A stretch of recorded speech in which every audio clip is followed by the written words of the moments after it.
जय हिंद साथियों, एक बार फिर से स्वागत है आपका हमारे इस YouTube चैनल में। आज के इस वीडियो में हम लोग राजनीतिक शास्त्र का क्लास 10th का इम्पोर्टेंट शॉर्ट क्वेश्चन को देखने वाले हैं, जो एग्ज़ाम की दृष्टि से बहुत ही इम्पोर्टेंट है। और ये प्रश्न अंदर से भी हमने कुछ उठाया है और ये जो प्रश्न है ये बहुत बार पूछा गया है। तो चलिए बढ़ते हैं प्रश्न की ओर। कह रहा है सामाजिक विभाजन किसे कहते हैं? सामाजिक विभाजन किसे कहते हैं, या फिर इस प्रकार से भी कह सकता है कि सामाजिक अंतर कब और कैसे सामाजिक विभाजन का रूप ले लेती है। सामाजिक विभाजन को जानने के लिए सबसे पहले हमें सामाजिक विभिन्नता को समझना पड़ेगा कि आखिर सामाजिक विभिन्नता है क्या। तो चलिए पढ़ते हैं कि जब समाज में जाति, धर्म, संप्रदाय आदि के आधार पर मतभेद होता है तो इसे हम सामाजिक अंतर या सामाजिक विभिन्नता कहते हैं।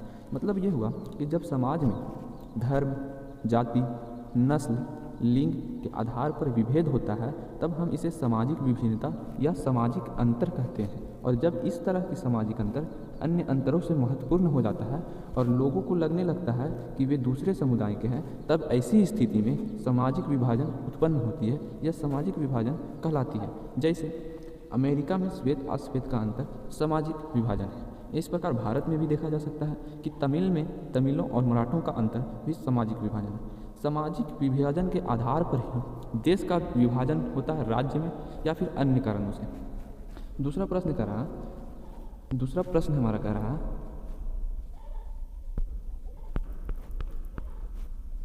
सांप्रदायिकता क्या है? सांप्रदायिकता क्या है? तो इसका आंसर है सांप्रदायिकता का अर्थ है अपने धर्म को अन्य धर्मों से श्रेष्ठ समझना। सांप्रदायिकता का एक ही मतलब है अपने धर्म को अन्य धर्मों से उच्च समझना, कि मेरा जो धर्म है वो सबसे उच्च है। अर्थात अपने धार्मिक हितों के लिए राष्ट्र हित का बलिदान करना ही सांप्रदायिकता कहलाता है। मतलब यह हुआ कि सांप्रदायिकता का अर्थ है अपने धर्म को अन्य धर्मों से उच्च समझना और अपने धार्मिक हितों के लिए राष्ट्र हित का बलिदान करना। सांप्रदायिकता एक विष के समान है जो लोगों में नफरत को बढ़ावा देता है। यहाँ 3 नंबर होगा। धर्मनिरपेक्ष राज्य किसे कहते हैं? धर्मनिरपेक्ष राज्य किसे कहते हैं? तो धर्मनिरपेक्ष राज्य का अर्थ है राज्य का कोई धर्म नहीं, अर्थात राज्य किसी भी धर्म के आधार पर भेदभाव नहीं करता और सभी को समान अधिकार प्रदान करता है। मतलब यह हुआ कि धर्मनिरपेक्ष राज्य का अर्थ हुआ कि राज्य का अपना कोई धर्म नहीं और राज्य धर्म के आधार पर किसी भी प्रकार का भेदभाव नहीं करता और ना ही किसी भी धर्म को मतलब विशेष अधिकार देता है। यही है धर्मनिरपेक्ष राज्य का अर्थ।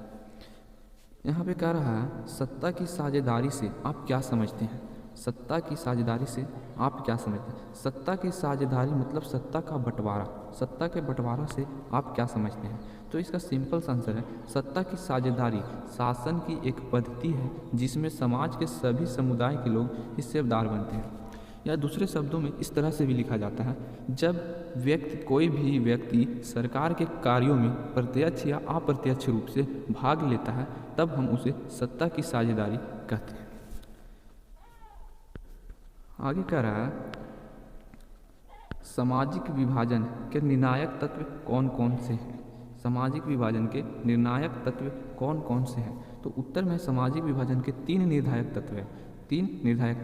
प्रथम है कि लोग अपनी पहचान अपने अस्तित्व तक ही सीमित रखना चाहते हैं। मतलब कोई भी व्यक्ति किसी भी जाति या धर्म का हो तो वह अपने अंदर तक ही सीमित रखता है कि हम इस जाति के हैं या हम उस जाति के हैं। दूसरा महत्वपूर्ण यह तत्व है कि किसी समुदाय या क्षेत्र विशेष की मांग को राजनीतिक दल कैसे उठा रहे हैं। अगर समाज में विभिन्नता पैदा हो रही है तो कोई भी समुदाय अलग होना चाहता है और अपने हितों के लिए वो मांग करता है, तो वो मांग सरकार उसको किस तरह से उठा रही है यह सरकार पर भी निर्भर करती है। तीसरा है इस सरकार इन मांगों पर क्या प्रतिक्रियाएं करती है, यानी जो मांग उठा है उस पर सरकार क्या निर्णय लेती है। आगे है 70 के दशक से आधुनिक दशक के बीच भारतीय लोकतंत्र का सफ़र संक्षिप्त में वर्णन करें। यानी कि 70 के दशक से और आधुनिक दशक के बीच भारतीय राजनीति का संक्षिप्त वर्णन करें। तो 70 के दशक से पूर्व भारतीय राजनीति में 70 से दशक के पूर्व भारतीय राजनीति में स्वर्णों का वर्चस्व अधिक था, स्वर्णों का वर्चस्व अधिक था, मगर 70 से 90 के दशक के बीच उच्च वर्ग और मध्यम वर्ग दोनों का वर्चस्व रहा और दोनों में संघर्ष होते रहता था। सत्ता के लिए दोनों में संघर्ष होते रहता था। 90 के दशक के बाद निचली जाति के लोग राजनीति में अपनी उपस्थिति दर्ज कराने लगे। मतलब यह हुआ कि 70 के दशक के पूर्व भारतीय राजनीति में स्वर्ण जाति के लोग का ही अधिकार था, वर्चस्व था, उसका ही सत्ता चलता था। मगर 70 से 90 के दशक के बीच उच्च वर्ग के लोग और मध्यम वर्ग के लोग दोनों रुचि लेने लगे और दोनों अधिकार लिए उसमें, और दोनों में सत्ता के लिए संघर्ष होते रहता था। मगर 90 के दशक के बाद निचली जाति के लोग राजनीति में अपनी उपस्थिति दर्ज कराने लगे और आज के आधुनिक दशक में राजनीति में दलितों और महादलितों का पलड़ा भारी है। आगे नंबर प्रश्न है, लैंगिक विभेद क्या है? लैंगिक विभेद क्या है? तो लैंगिक विभेद का अर्थ समाज में स्त्री पुरुष को दी जाने वाली अधिकार है। लैंगिक विभेद का अर्थ है समाज में पुरुषों और स्त्रियों को दी जाने वाली अधिकार। मतलब जैसे कि आज बेटों के जन्म पर लोग खुशियाँ मनाते हैं, वहीं बेटियों के जन्म पर लोग नाराज़ हो जाते हैं। बेटों के जन्म पर लोग मिठाइयाँ बांटते हैं, लोग कुछ करते हैं, लोग त्यौहार मनाते हैं, मगर वहीं बेटियों के जन्म पर कुछ भी नहीं करते, उदास रहते हैं। बेटों को लोग खुला छोड़ देते हैं, वहीं बेटियों को 4 दीवारों में कैद कर घर के काम में लगा दिया जाता है। लोग ऐसा मानते हैं कि बेटियां बाहर के काम को करने में असमर्थ हैं। समाज में यह अधिकार ही लैंगिक विभेद का कारण बनता है। समाज में यह अधिकार ही लैंगिक विभेद का कारण बनता है। मतलब यह हुआ कि समाज में स्त्री पुरुष को जो अधिकार दी जाती है, उसी ही अधिकार के मतभेद को ही लैंगिक विभेद कहा जाता है। मगर अब ऐसी स्थिति नहीं है, अब स्थितियाँ सुधर रही है। समाज में साक्षरता बढ़ने के कारण आज स्थितियाँ सुधर गई। आज स्त्रियाँ भी देश के अच्छे अच्छे पदों पर आसीन हुई है। आगे कह रहा है कि भारतीय राजनीति में महिलाओं की स्थिति कैसी है? भारतीय राजनीति में महिलाओं की स्थिति कैसे है?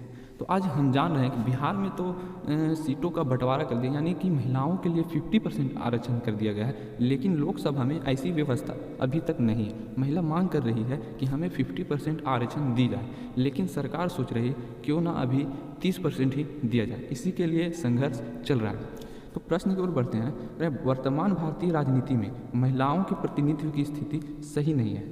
वर्तमान भारतीय राजनीति में महिलाओं के प्रतिनिधित्व की स्थिति सही नहीं है। राजनीतिक क्षेत्रों में इसकी संख्या कम है।